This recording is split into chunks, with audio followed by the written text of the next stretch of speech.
while, but I think given everything that is happening, I think it's a good time to remind folks of American history. I think it's especially since knowledge of self and the true history of this country is always threatened to be destroyed and dismantled. The threat of knowing our history, of knowing the truth behind everything that has built this country, seems to always be a threat. In some states, you have schools, districts who are banning knowledge of what really happened. So for today, I'm going to make this very brief. I'm taking about a 10-15 minute break because I think it's important for people to remember. For those of you who have never been taught your true, I'm talking about Mexican history here. We're going to be talking about racial scapegoating in this country, and we're going to be talking about the waves of racism and the waves of discrimination, which we are seeing unfold in our lifetime again. Those of you who are above the year over 30 years old, you know what I'm talking about. Those of you who are younger than 30 are now witnessing the second wave of American fascism. So let me just remind people of the ideological construct of American imperialism. And because we are not taught our history, because we are not taught true history, we leads us to believe and trust an education and a system that is not equipped to include or humanize those of us that come from the marginalized perspective. I have a few minutes, so I want you to remember the different waves of deportation from this country.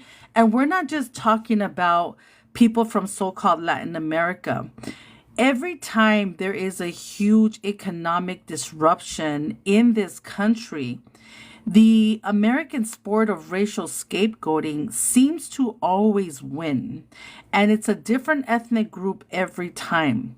Whether we are talking about the beginning of this country, coming from the origins of a racialized hierarchy that was established to justify and maintain the system of white supremacy, going into the genocide of Native Americans, the disruption of African civilizations through the system of chattel slavery, integrating the concepts of manifest destiny, moreover to American imperialism, moreover to the disruption and removal of many marginalized groups of people.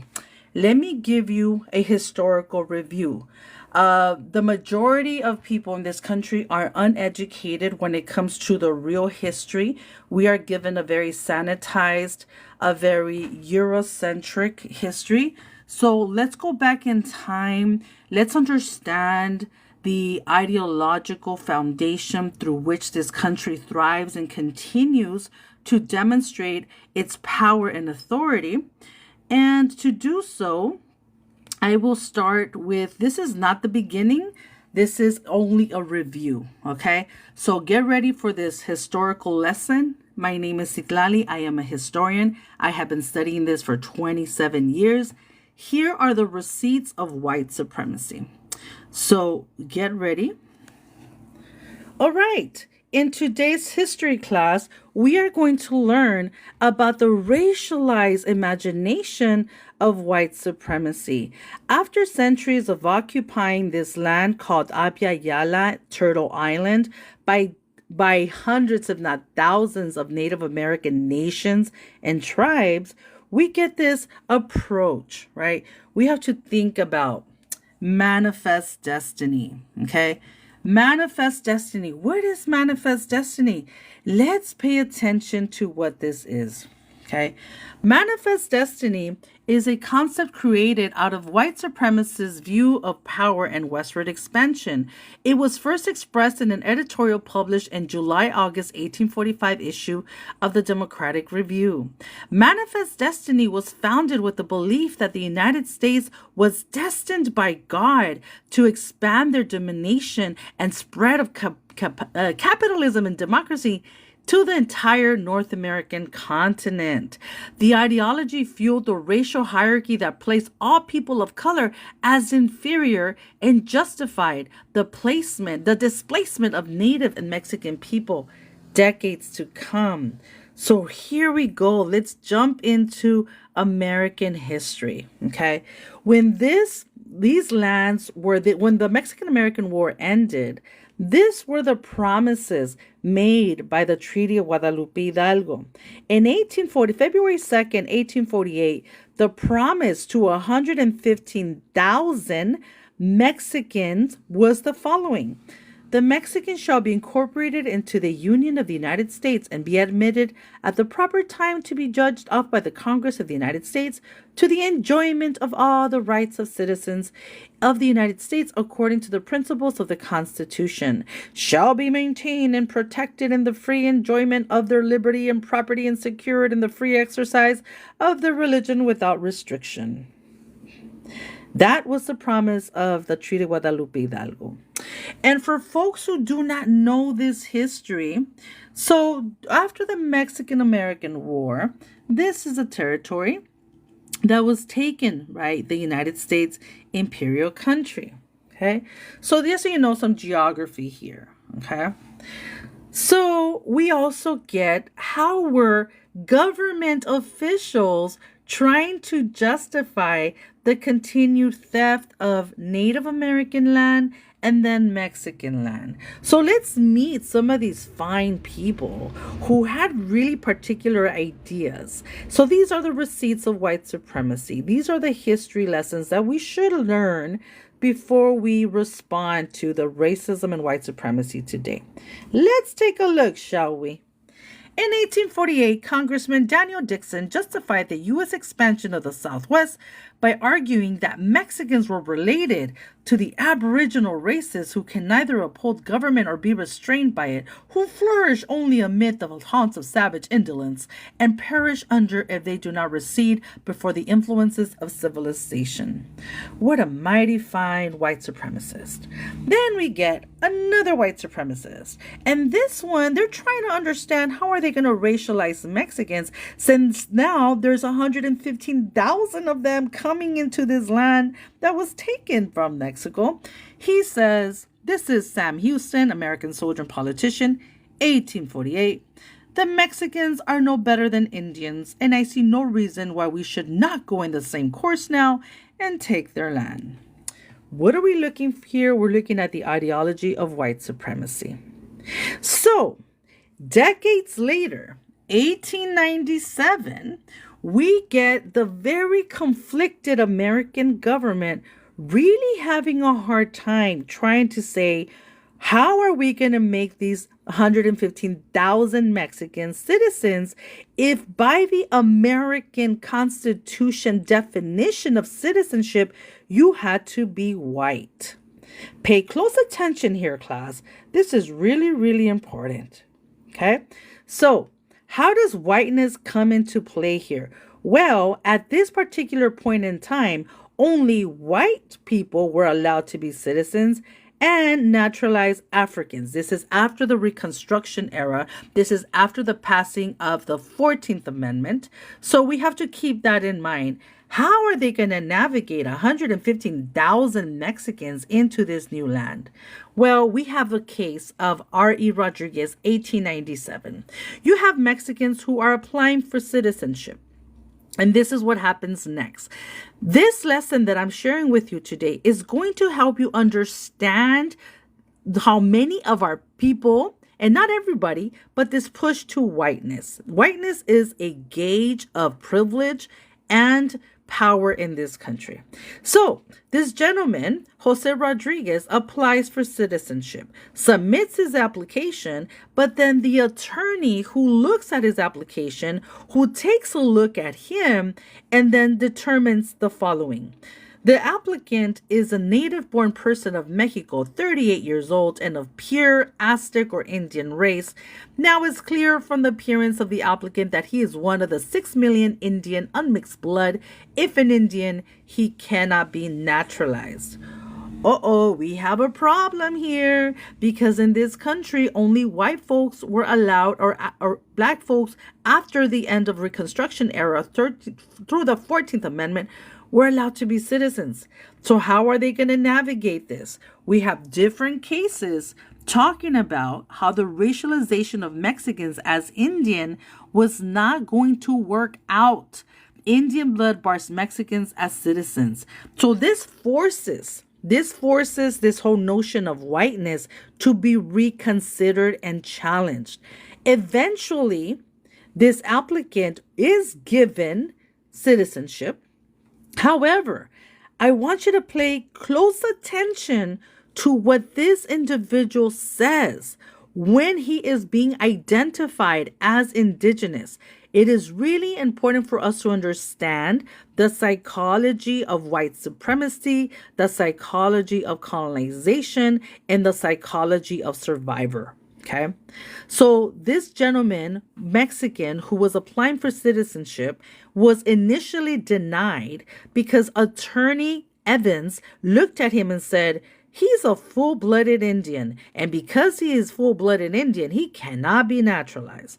Well, they battled this case back and forth, back and forth. Eventually, Rodriguez is given citizenship, but I want you to pay attention to how he responds to being identified as Indian. Okay, what I'm reading to you comes from this book. Make sure to read this book before it's destroyed and burned by this new government that is emerging. Recovering History, Constructing Race by Martha Menchaca, The Indian, Black, and White Roots of Mexican Americans. Please get this book. Really important for us to educate ourselves on how we have been racialized by a country that establishes itself on racialized hierarchy. Back to my story. So, when Ricardo Rodriguez, okay, when he is being told you are indigenous, you cannot be a citizen because you are indigenous, this is how he responds. He says, he argued that although his ancestry was Indian, he no longer practiced Indian traditions and knew nothing about that culture.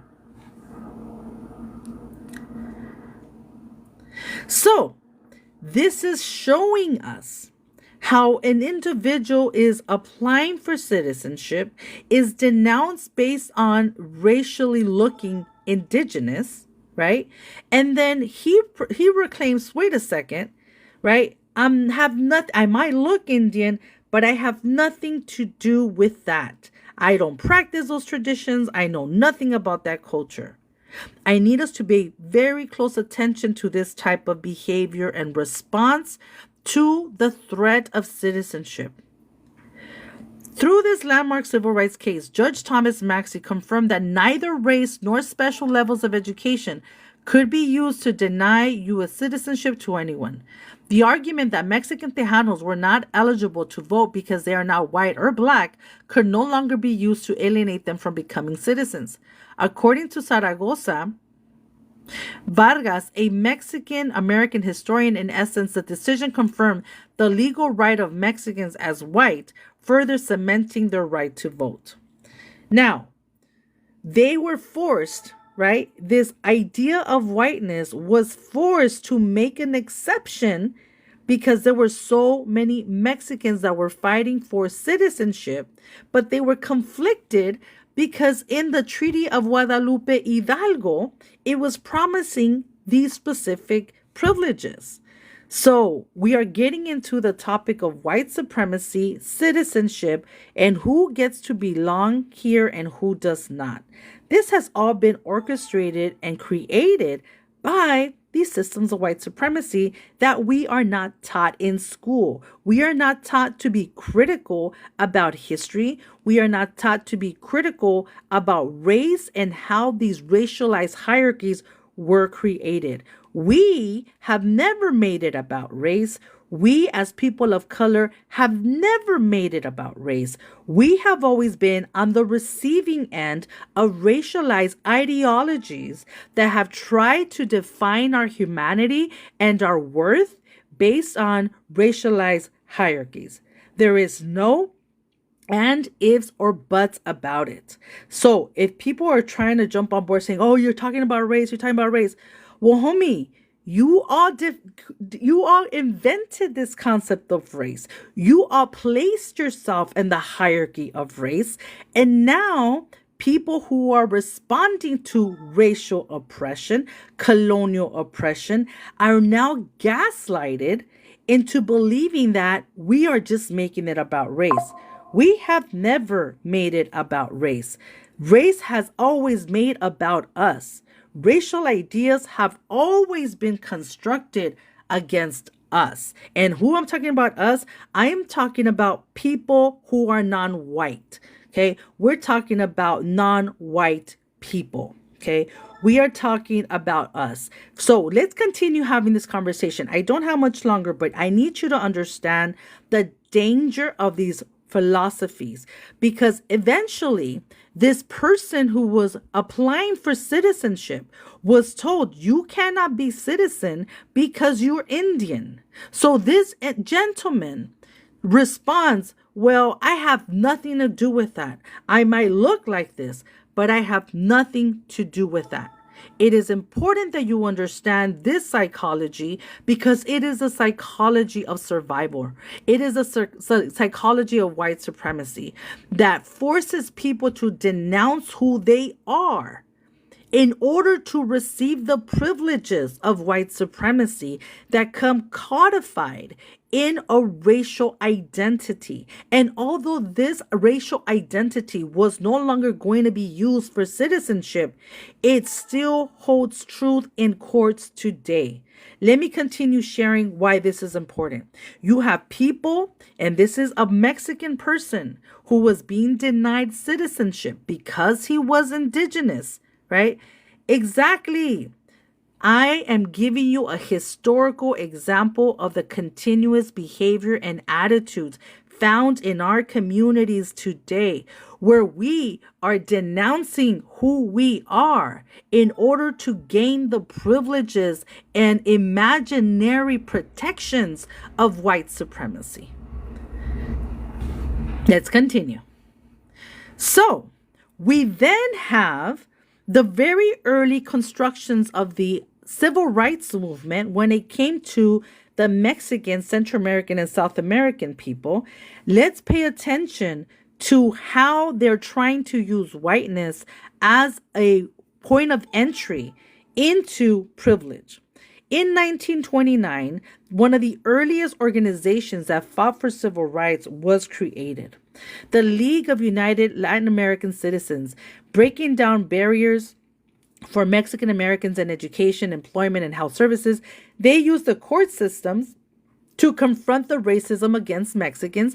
In many cases, they were seen as the conservative and assimilationist activists, not asserting Mexicanism, but rather proximity to whiteness. Proximity to whiteness. Can we please understand this? This is early on, the early civil rights components of the Mexican community was looking to embrace whiteness because legally that had worked in the court cases to gain citizenship. So they continued on this vein, this mindset that if Mexicans were to embrace proximity to whiteness, perhaps we will stop being segregated against, because LULAC was establishing proximity to whiteness as a reason why we shouldn't be segregated. And this, my friends, is something we need to understand. We need to understand how this type of conservative assimilationist approach to equality in this country continues on to this very day. Let's continue. So, what did LULAC do? LULAC approached this, and this is not their policy today, but initially, the very conservative element of the Mexican community was using whiteness as an entry for equality. Let's go into it. Early civil rights, Mexican American activists argued that they were white. LULAC did not protest segregation itself, but rather the inappropriate segregation of Mexican Americans as a white racial group. LULAC represents the early assimilationist approach for the fight of equality for Mexican Americans. Their perspective of equality concluded that they should have the same rights as whites, since in essence they identified as white. This is really important to understand. Notice this is the early response to segregation and discrimination.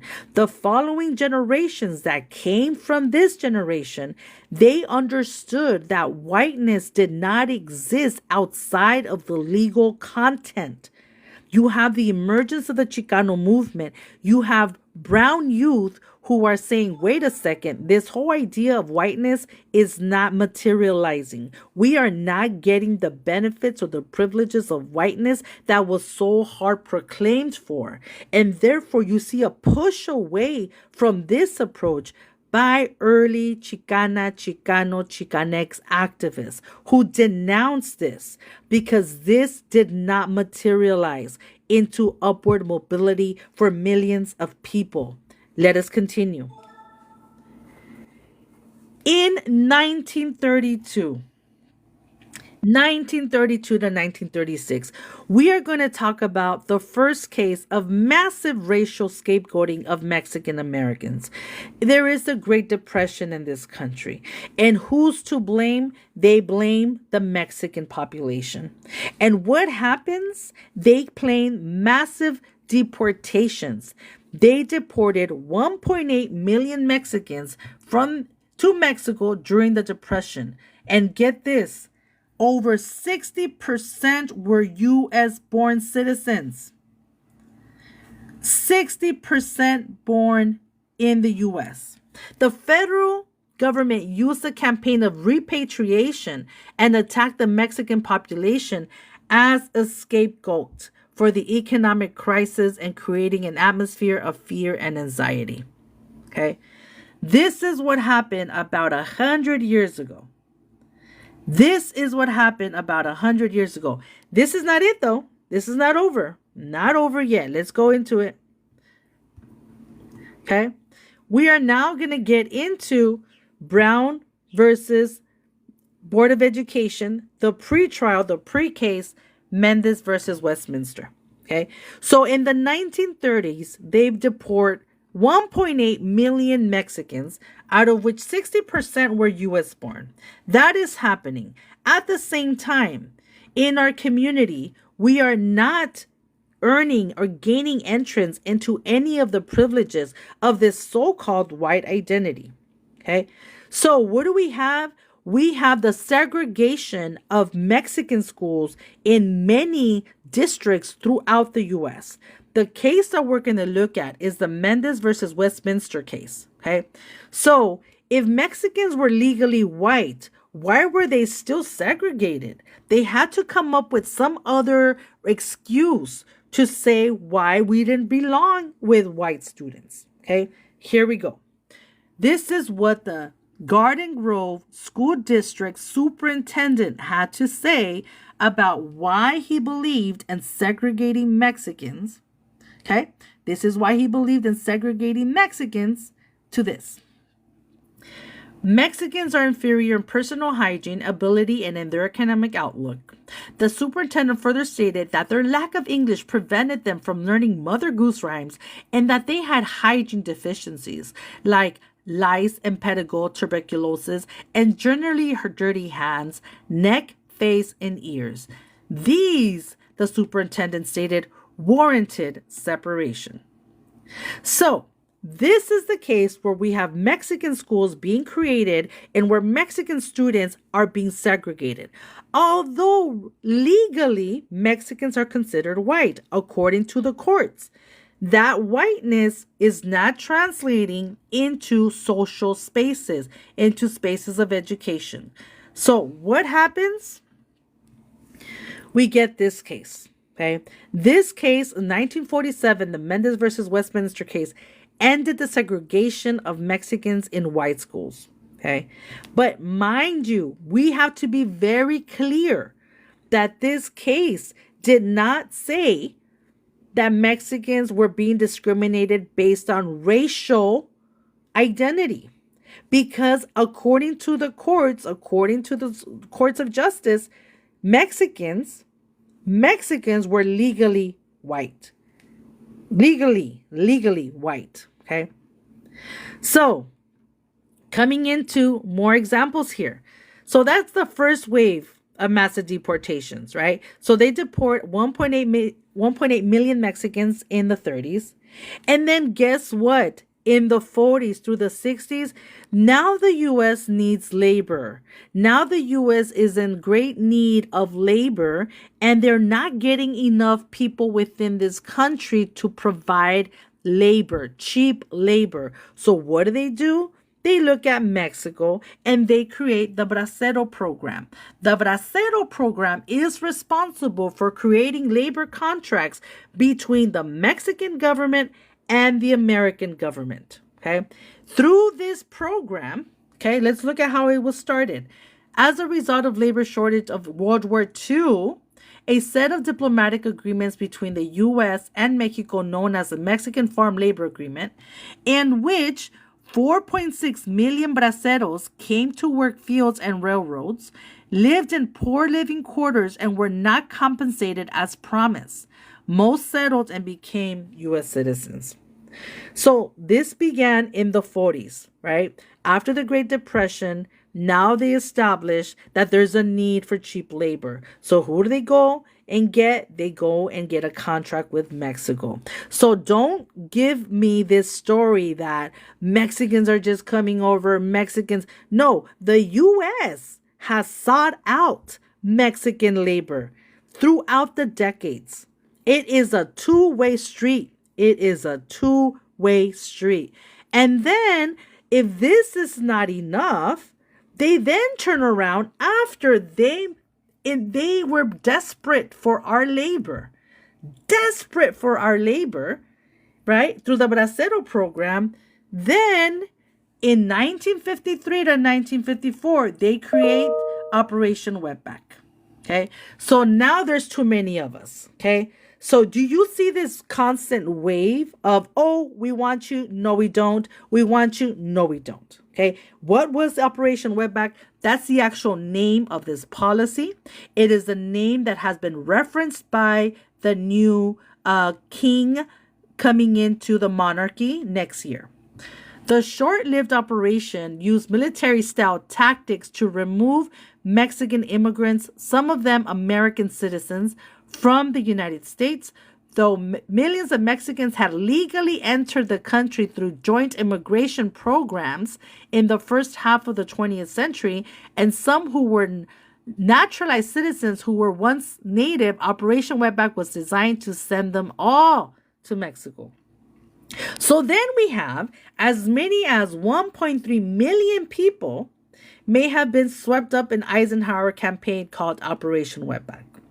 So do you see the pattern here? Massive economic challenge to this country, a massive response towards our community. Okay. And we're not the only ones. Okay. Let us remember that in World War II, as a result of the bombing of Pearl Harbor, over 120,000 Japanese Americans were forced to be interned in American detention camps. Okay. So every time there's a massive outbreak in this country, they're trying to pin the blame on somebody. Okay. So at the same time that the Bracero program is happening, this same government is putting 120,000 Japanese people into internment camps. Okay. This is something we have to understand. Massive economic national challenge. Then they look for vulnerable, marginalized communities. It's never the blame of their own policies. They never criticize their own policies and their own inner workings and their own flawed systems. It's always the outsider. It's always someone at the very marginalized ends of this country. So here we go. What happens next? Operation Wetback. Then we get the racialized look as Mexican youth as aggressors, as thugs and gangsters, because again, we don't fit the racial binary. We don't fit into this illusion, right? And so then you get a setback against Mexican youth, okay? Mexican youth who are challenging what it means to be American in this country, okay? So, and by the way, I need to share with you what I'm talking about, the massive deportations. We need to share what that happened. Okay, so back to the story I'm telling you about whiteness. Okay, so at the same time, okay, in the same year that they're getting ready to deport 1.8 million Mexicans, what a coincidence that that is the same year that Mexicans are given their own racial category, right? They're given their own racial category, okay? And this happens in 1930, the only time Mexicans were ever given their own category. But mind you, that's just right before the massive deportations during the Great Depression, okay? So we have to understand how the census plays a role in capturing or dismissing certain identities for a bigger political agenda. Okay, so after that, let's get into redlining. Okay, so for folks who don't believe in systemic racism, for folks who think, oh, this is a bunch of baloney, let me introduce you to redlining. Okay, this is important because systematically wealth has been kept away from people of color in this country, and it is all documented. None of this is conspiracy. None of this is, oh my gosh, let me imagine. This is all sourced, well evidenced, and scholarship. Please read books. Excuse me. Redlining. Let's go. What was redlining? Redlining can be defined as a discriminatory practice that consists of systematic denial of services such as mortgages, insurance loans, and other financial services to residents of certain areas based on their race or ethnicity. Excuse me. Redlining disregards individuals' qualifications and creditworthiness. So let's get to it. In the 30s, mind you, about 100 years ago, in the 30s, the creation of HOLC by the federal government was meant to stem the dramatic increases in home foreclosures during the Great Depression. Okay, so on one hand, you're deporting 1.8 million people, and then you're creating pro-housing programs to help people with their homes. But that's not all, folks. Let's get into it. The HOLC was responsible for making new low-interest loans to homeowners affected by the Great Depression. Okay, so this was a federal program that was supposed to help families with their finances, with their mortgages, so that they didn't lose their homes. But guess what?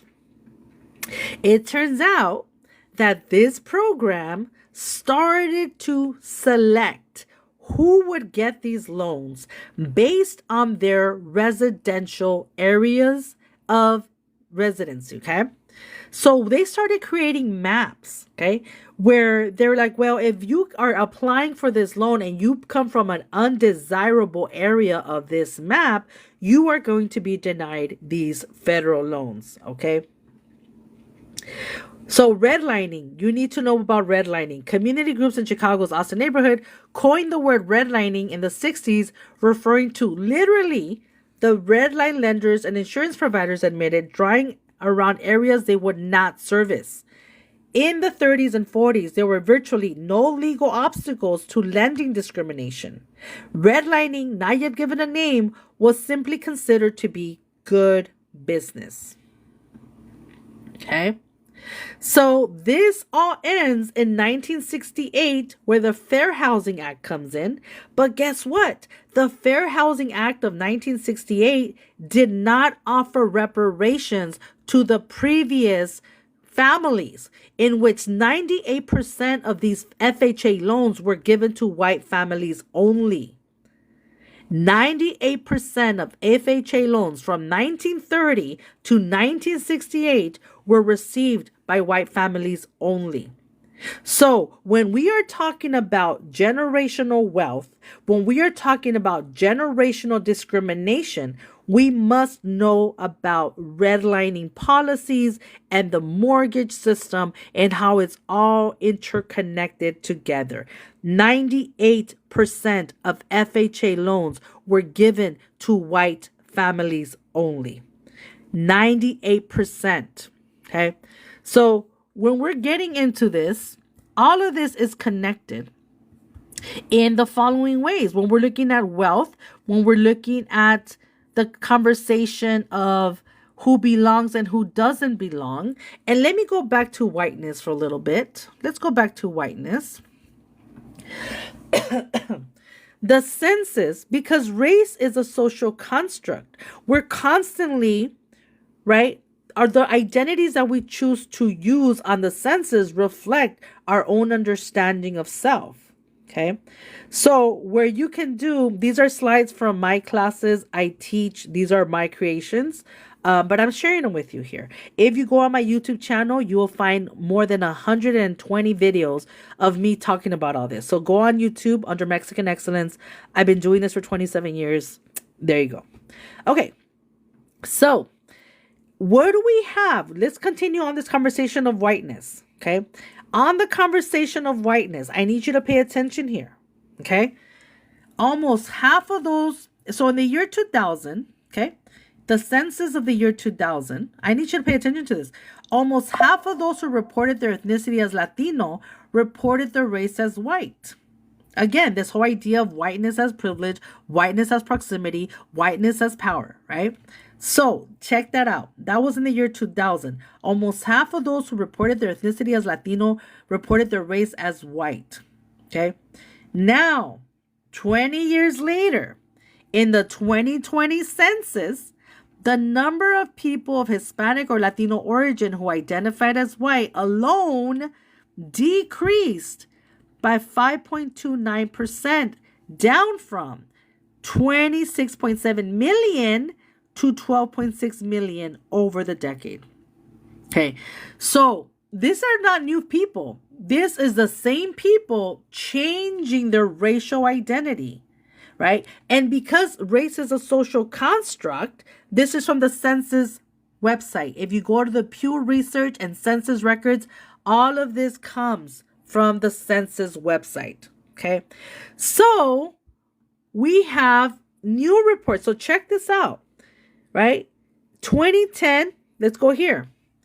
Comparing the response from the Latino, and I say Latino like this. I don't like the term Latino. It's colonial, it's Eurocentric, it's whack as fuck, but whatever. We're going to use the colonial terms because that's what they use. Okay.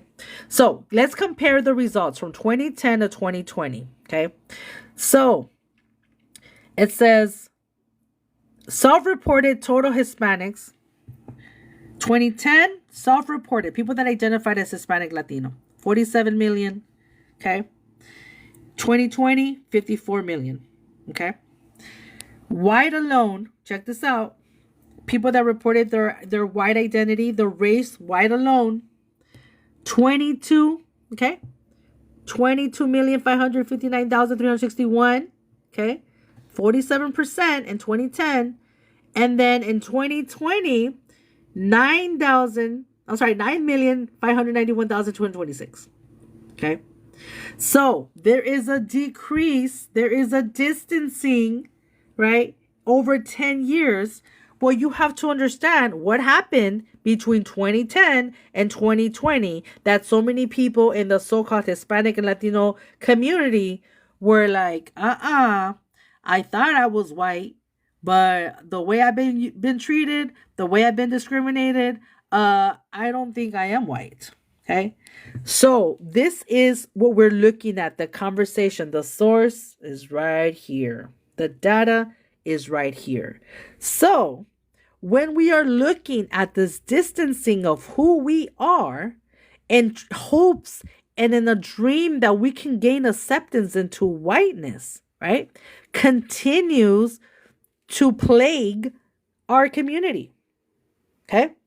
So we have to understand, and let me go back to the very beginning slides here. We have to understand how whiteness from the get-go has always been to measure worth and value into this club of the white identity. Okay. As early as 1935, we're looking at how indigenous Mexicans are being denied. Okay. Let's remember. Okay. Now, pay close attention to this. Pay close attention to this. Okay. This comes from the work of Dr. Ian Haney Lopez. Yes, he is a critical race theorist. He is a critical race theory scholar. So if people are scared about CRT, turn off the video. I don't want to give you nightmares. This is the boogeyman. Okay, let's go. So Dr. Ian Haney Lopez, okay, looks at court cases and looks at the racial prerequisites of desirable citizens and racialization. So let's go down the list, because this has not just impacted Mexicans. Let's look at all of this, okay? How does whiteness continue to be used as a gauge of privilege and white supremacy, and psychologically makes and pushes people of color into denouncing who they are? So, evidence, court cases, legal cases are all being demonstrated here. Please read the book White by Law by Ian Haney Lopez. In this country, education is a threat because the more you know, the more you're going to find out, right? The more you know. So let's go. So early on in this country, only people who were identified as white had access to citizenship. Okay, let's go down the list. Okay, 1878, this court case where a Chinese person was trying to claim citizenship. They were denied. Scientific evidence, common knowledge, congressional intent, not allowed to be white. In 1880, in R.E. Camille, persons half white, half Native American, not allowed to be white. In 1889, Hawaiians are not allowed to be white. In Hong Yan Chang, Chinese are not white. In 1894, Burmese are not white. In 1894, Japanese are not white. Let's get here. I'm trying to zoom in. Okay. In the R.A. Rodriguez case that I talked about in this video, 1897, Mexicans are white. What the heck? Yes, Mexicans are white. Legally, through the courts, Mexicans are white. In 1900, Native Americans are not white. In 1902, Japanese are not white. Next list. This is not all. These are a summary, okay? This is a summary. 1909, Asian Indians are probably not white. 1909, Syrians are white. 1909, Armenians are white. 1910, Asian Indians are white. 1910, Syrians are white. 1912, persons 3/4 Filipino and 1/4 white are not white. Look at the specifics of this idea, right? Look at that. We are talking about the racialization of citizenship and privilege in this country as evidenced through court cases. This information and data comes to us from Dr. Ian Haney Lopez, White by Law. This is not conspiracy. This is CRT. For folks who are afraid of critical race theory, look away. You don't want to get nightmares. This is all critical race theory right here. Okay. So anyway, this is to show you what the cases have been and how whiteness has continued to be used as a gauge of acceptance and assimilation and value in this country. Okay. It is really important to know this history. It is really important to understand how every time there's a major challenge to this country, someone is going to get scapegoated. And the scapegoats have most often than not been people who are not white. Okay. And who was white today, if you look at the timeline, were not white 100 years ago, 200 years ago. So we have to understand that. Okay. I'm going to share with you another racial scapegoat from this country because I think it's really important for us to understand this. We're going to look at what happened to Japanese Americans during World War II. Okay. That is another scapegoat. Okay. Japanese Americans during World War II. Let's get into it. Okay. So we have the bombing of Pearl Harbor, 1942, okay, which resulted in Executive Order 9066, which mandated and forced 120,000 Japanese Americans into detention camps throughout the U.S., mainly U.S. Southwest. This is another example of racial scapegoating. Okay. Let me share with you what the announcements were. According to the federal government, because of the bombing of Pearl Harbor, instructions to all persons of Japanese ancestry, anyone who is even 1/16th Japanese was to be reported and taken into these detention camps. Okay. This is American history for you right here. World War II happens. The racial scapegoat are Japanese Americans. Okay. This is an example of how they were forced to carry these ID cards. And the very own Dr. Seuss created this cartoon depicting racially discriminating and depicting Japanese citizens as a threat to national security. Okay? This is really important. When we're talking about racial scapegoating in this country, I am talking about different experiences upon different waves of times. Think of COVID-19 and how Asian Americans were racially scapegoated. Okay? Racially scapegoated. And to your point, American tradition. The American tradition is to intern anyone whom you deem is an enemy to this country. But they have to be of a specific color and of a specific racial phenotype, right? That happened to Japanese Americans during World War II, and it's happened to many refugee immigrants in this country. Japanese wealth was high and they had a huge investment in farmlands. They were great business people. They had homes, they had businesses, they owned so much property and land. But all of this was destroyed because they were not given enough time to be able to get rid of these or put them on hold when they were forced to be detained. So we have to understand the waves of American history. Something massive happens, instead of really trying to understand American history and American policy and seeing what can be done at that level, it is easier for the American government to look at the marginalized communities in this country and point the finger and blame. And then those of us from those marginalized communities who are afraid of being boxed into with the other will do our best to jump into and embrace the policies, even if it means that it's gonna come against our families and our friends. Yes, my friends, this is what we're looking at today. This is a history lesson brought to you by me.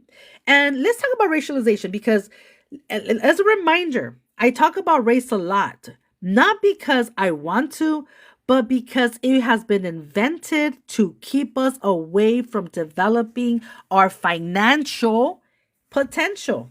Let me remind folks, people of color, we did not have nothing to do with race.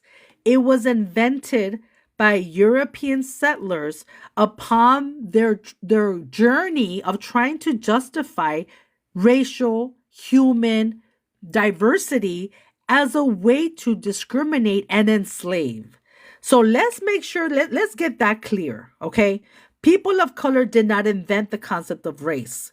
European settlers who were then became American, they're the ones that created this concept of race, very specifically the concept of whiteness and blackness, and then indigeneity. So let's make sure that we're clear about that. For people who are very bothered and really depressed right now and sad that this is the truth, this is the truth. So let's learn more about the racial scapegoating of Japanese Americans during World War II. Let's go. Japanese Americans were incarcerated based on local population concentrations and regional politics. More than 120,000 Japanese Americans living on the West Coast were forced into interior camps. However, in Hawaii, 150,000 plus Japanese Americans compose over 1/3 of the population. Only 1,200 to 1,800 were also interned. Let's pay attention to the next one. The internment is considered to have resulted more from racism. There's that word that people hate, racism, a system of racial oppression and discrimination, than from any security risk posed by Japanese Americans. Now, where does race come into it? Check it out. Let's get closer. California defined anyone with 1/16 or more Japanese lineage as sufficient to be interned. Carl Benditson, the architect behind the program, went so far by saying anyone with 1 drop of Japanese blood qualified. What does this remind you of? It reminds us of the 1 drop of black blood justification for the slavery of Black African American people. Okay. So we have to remember this. We have to understand this if we are trying to understand our present time today. Okay. Then we have the scapegoats of 2020 are Asian Americans. Okay. So not only are we still living the repercussions of being racially, medically scapegoated, Asian Americans were targeted, to this day are still feeling the consequences of a president who was calling COVID-19 the China virus. Okay? Let's understand the waves of discrimination in this country. Let's understand the waves of systemic oppression in this country. All of this comes to us because of white supremacy racism. And for folks who don't know, because a lot of people are not taught this, let me share with you the origins of race. For those of you who are really confused about the origins of race, I'm going to end my life with addressing this because it's important for people to understand where this comes from. Why are people obsessed with race? Why are European settlers, American folks obsessed with race? Okay, let's go to the very beginning. I'm going to share with you some history here about the origins of race because people need to understand where this comes from. Okay, let's understand this. Race is the child of racism, not the father. Ta-Nehisi Coates. Okay, let's understand this. And I'm talking about the Mexican indigenous community, we did not create race.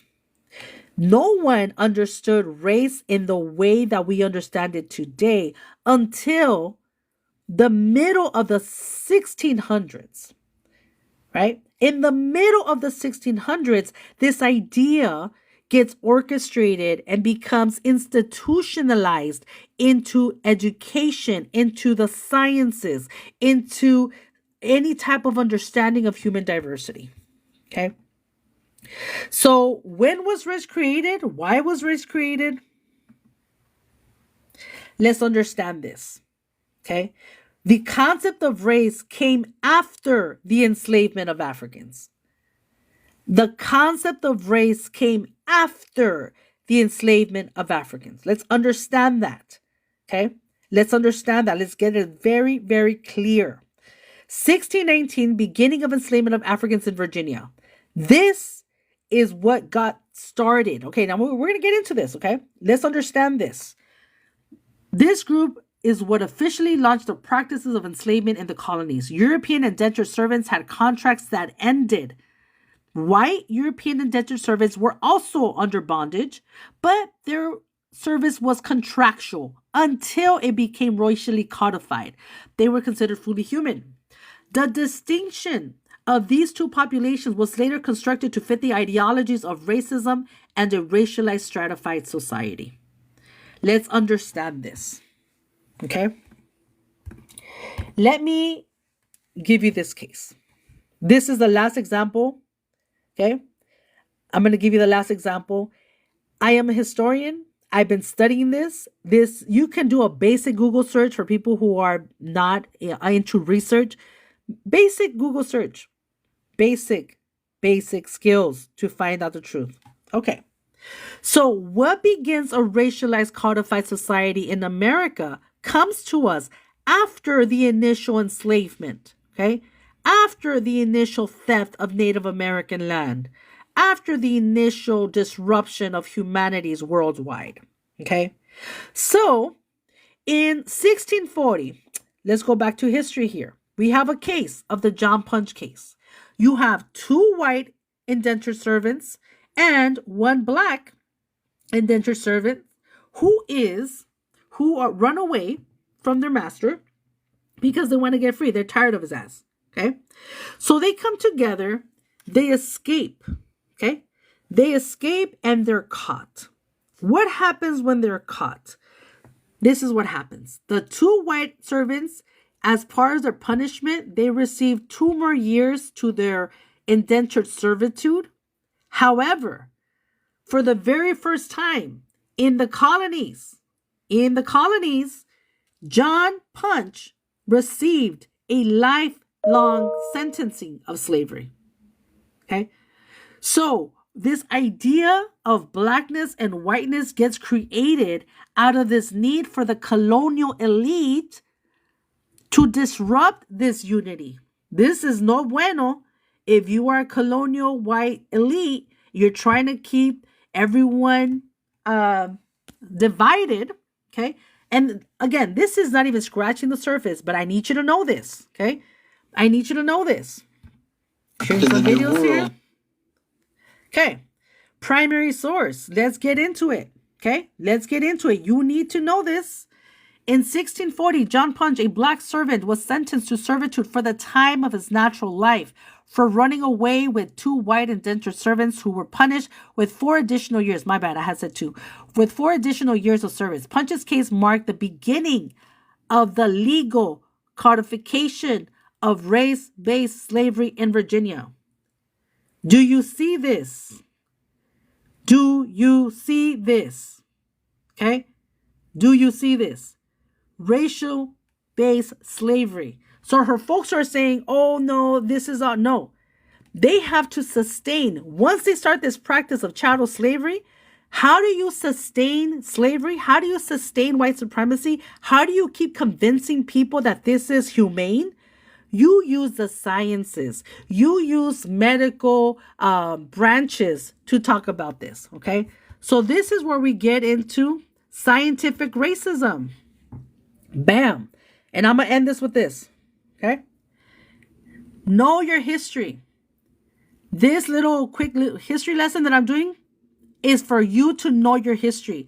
I don't care what race you are. We have all been lied to about how America functions. If you do basic research, we live in a digital age where everything is at the access of your fingertips. Basic research will get you the same information, okay? So how do you sustain white supremacy? How do you keep convincing people that slavery is correct, that killing millions of indigenous people is okay, is morally found? How do you do that? Well, you look at systems of knowledge and you use the systems of knowledge that are validating, that are justifying to sustain it. Enter Carolus Linnaeus. Anybody who has taken biology, basic as science, you will know this, okay? Linnaeus proposed four races: Americanus, Asiatic, Africanus, and Europeanus. Each race had particular traits. Notice the traits that he is describing about these four different races, okay? This is how you institutionalize white supremacy, by using the sciences, by using the medical field, by using education, right? To validate and sustain and justify. All right? So let's go. Let's go. How did Mr. Linnaeus, this funky looking dude, how did he describe these four races? Can you guess? Can you guess? Let's go. He describes Europeanists as white, gentle, inventive. He describes the Asiatic race as yellow, melancholy, greedy. He describes the Americanus, which is Native American, as red, ill-tempered, subjugated. Then he describes the Africanus as black, impassive, and lazy. Okay, talk about cognitive dissonance. So the race that this group of people are enslaving, they're scientists. Centuries later, chattel slavery started in 1600s. A century later, they're having to justify, they're having to materialize white supremacy through institutions of science and knowledge, right? So we have the history of white supremacy that is being sustained through pseudo-scientific understanding of human diversity. How does race become real when you use real punishment and discrimination for tangible consequences? Okay. This is how white supremacy is sustained. You justify, you look at the natural world and say, you see, we're doing this not because we believe you are inferior, African and Native American and Mexican and Asian, but because the natural world says so. And we're simply just sharing, excuse me, what the natural world is saying. This is what is happening. This is what is happening today. And so here we go, right? This continues on, and every decade and every century it is sophisticated.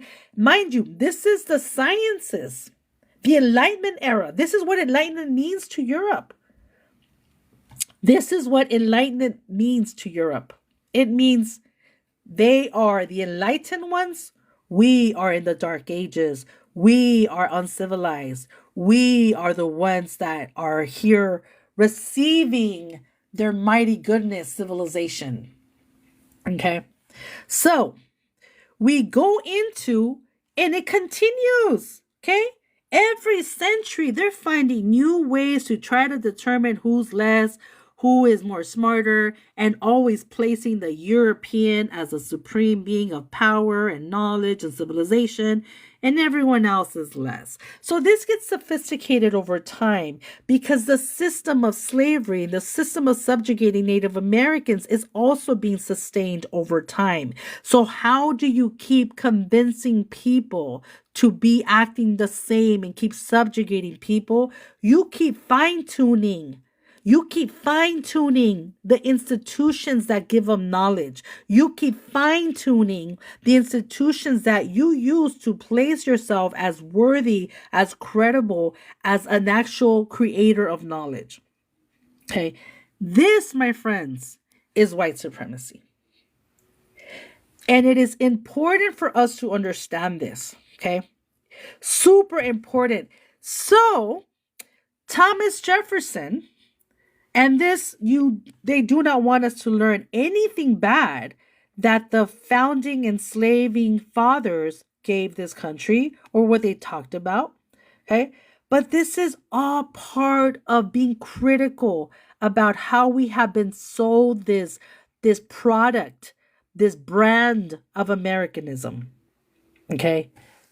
And okay, someone is disrupting my live. I don't know what is happening here,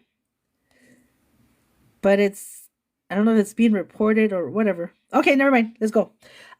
So yes, let's talk about Thomas Jefferson. Okay, something is happening. I don't care. We're gonna continue. You need to know this. Everyone needs to know this. Everyone in this country has been lied to about American history, and it is damaging everybody because we are all interconnected. Okay, we are all interconnected. And the more you understand how these racialized agendas came to be, the more empowered we are to see past their facade and their divide and conquer tactics. Okay? Absolutely. The whole world. Yes, I echo that. I echo that. Okay? So let's get into it, Thomas Jefferson. Thomas Jefferson was not shy about writing about his views. Because remember, back then, this was the norm. There was nothing wrong with how they viewed, right, indigenous bodies or the black bodies. Okay? Let's understand this. Okay? Let us understand the mentality, the psychology behind someone who is trying to create a nation at the same time that they're proclaiming liberty and justice and equality. What is the mindset behind how does someone live in this double consciousness, right? How do they live as someone that's creating these ideas of liberty, but yet view this? Let's go. This is what Thomas Jefferson said in Notes of Virginia. Okay, all here. The circumstance of superior beauty is thought worthy attention in the propagation of our horses, dogs, and other domestic animals. Why not that in man? Besides those of color, figure, and hair, there are other physical distinctions proving a difference of race. They have less hair on the face and body. They secrete less by the kidneys and more by the glands of the skin, which gives them a very strong and disagreeable odor. This greater degree of transpiration renders them more tolerant of heat and less of cold than the whites. Perhaps to a difference of structure in the pulmonary apparatus, they seem to require less sleep. A black, after hard labor through the day, will be induced by the slightest amusements to sit up till midnight or later, though knowing he must be out in the first dawn in the morning. Okay. We have to understand, how does white supremacy normalize itself? How does it start to describe non-European bodies? It starts to describe them as predisposed to discriminatory policies and practices. It starts to say, wait a second, hey, I'm not racist because I'm enslaving you. It's part of your genetic makeup. You just, that's just the way you are. You don't need much sleep. This is white supremacy. Okay? This is white supremacy. And so we have to be aware of how white supremacy has functioned over time and how it continues to transform itself, right, through the ages, which gets me to today. How are we being taught to view ourselves as people of color? How are we being taught to view European folks? It's still the web of white supremacy, right? It is still the web of white supremacy. Look at the cognitive dissonance. Please read the works of Dr. Joy DeGruy. Dr. Joy DeGruy breaks down the psychology of white supremacy, and she talks about cognitive dissonance. How are people creating this nation upon liberty, right? Liberty and freedom, but at the same time, right, enslaving millions of people. And not only enslaving them, looking at the body and leaning on science to say, hey, it says, where are we at? They seem to require less sleep. Well, no shit. Why would you say that? because you need to believe that. You need to believe that people of color are different than you, that are created by the natural world as different than you, so that you can continue to justify enslaving them and raping them and destroying their families and destroying who they are, from their languages to their religions to their cultures. So you cannot tell me that this is the founding father of this country and that today we have the same type of rhetoric, the same type of approach coming to us. No, we cannot do that. And let's talk about the contradictions of white supremacy. Let's talk about the fact that the same man, Thomas Jefferson, who talked about the black body as not, they don't need that much sleep and disagreeable odor, he himself is having children with a black child. There is a lot of paradox and contradiction in American psychology here. Okay? We need to understand this. This same man who is writing this about black people is having children with a black child. So talk about the amnesia of American history. Talk about the disconnect, right, with American history. So another century comes, another more sophisticated answer for white supremacy and why we're all so different, okay? I think you get the pattern here, okay? I think you get the pattern here. And let's end it with this. Since we're talking about whiteness, and I'm actually going to save this video because I think I gave you a lot of info that we do not get, okay? I'm a historian. And I've been learning and teaching this. I'm also an activist. And for 27 years, I've been studying this. Okay. I need you to understand that this white identity is subjective to the agendas and policies and privileges that will come for expanding it or decreasing it.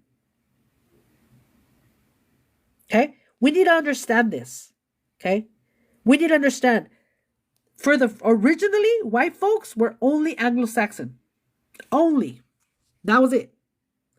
However, you need to maintain that population, and Anglo-Saxon is very, very selective, and y'all gonna have problems when it comes to demographics. So what do? You expand it. Expand it. It's all mathematics, people. It's all mathematics. Okay? And so you see this expansion of whiteness, right? It continues, okay?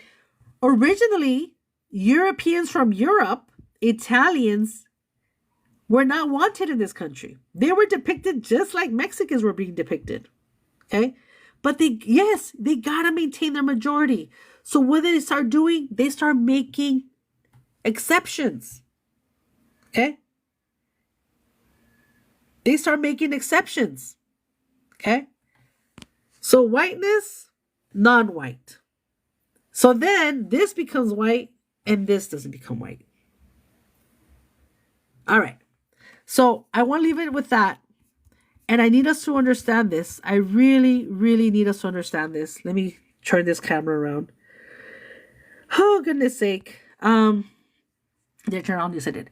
So I gave you a history lesson. I think the most important details of American history that we should know are these facts that I just shared with you. I shared facts. I shared historical data. I shared historical information with you that you need to know. This idea of banning books, this idea of destroying knowledge produced by people of color, that has been happening for centuries.